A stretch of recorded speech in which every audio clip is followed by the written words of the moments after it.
Non, ils ne me l'ont pas donné. J'ose pas. J'ose pas comment je pourrais l'obtenir. J'ose pas comment je pourrais l'obtenir.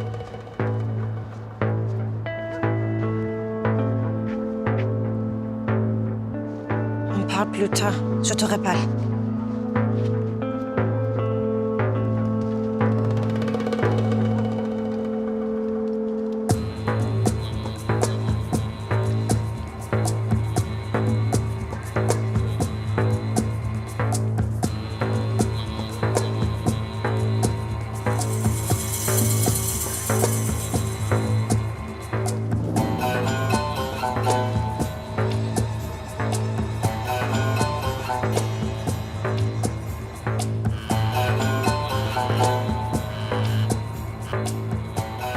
Yusuf'u takip ediyorsun değil mi?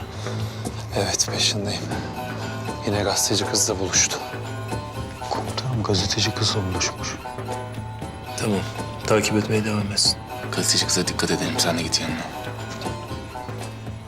Sen beni bekle, ben geliyorum şimdi, tamam mı? Tamam, gel.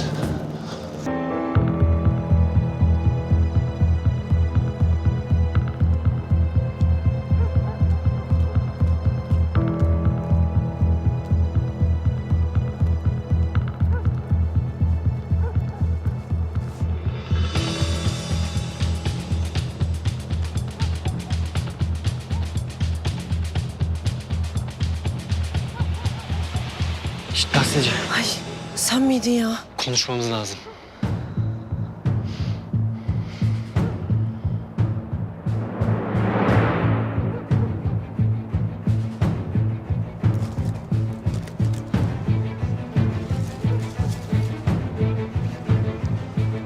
Yettim Emmoğlu. Ne yaptın? Vallahi bir film oynuyor ama. Anlamadım. Aman Allah'ım. Asker içeri girdi önce. Düğünü bahane edip sızdılar. Arıyorlarmış zaten kadın. Ben bu görüntüleri istiyorum. İyice incelemem, emin olmam gerek. Çok büyük bir olay bu. Haber olursa yer yerinden oynar. Doğru değil mi anlattıklarım? Al. Sende kalsın görüntüler. Kendin izlersin. Tamam. Bir şey verdi kıza.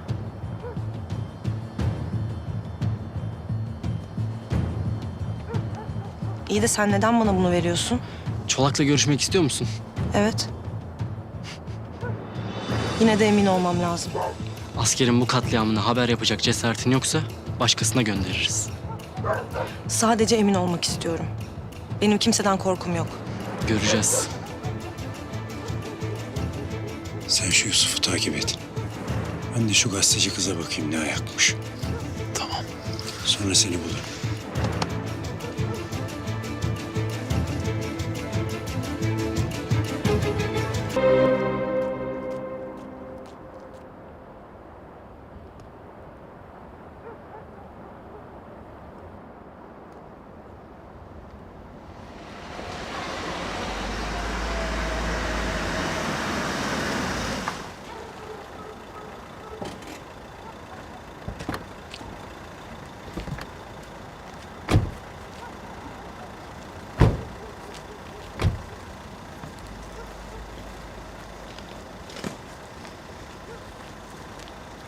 Komutanım.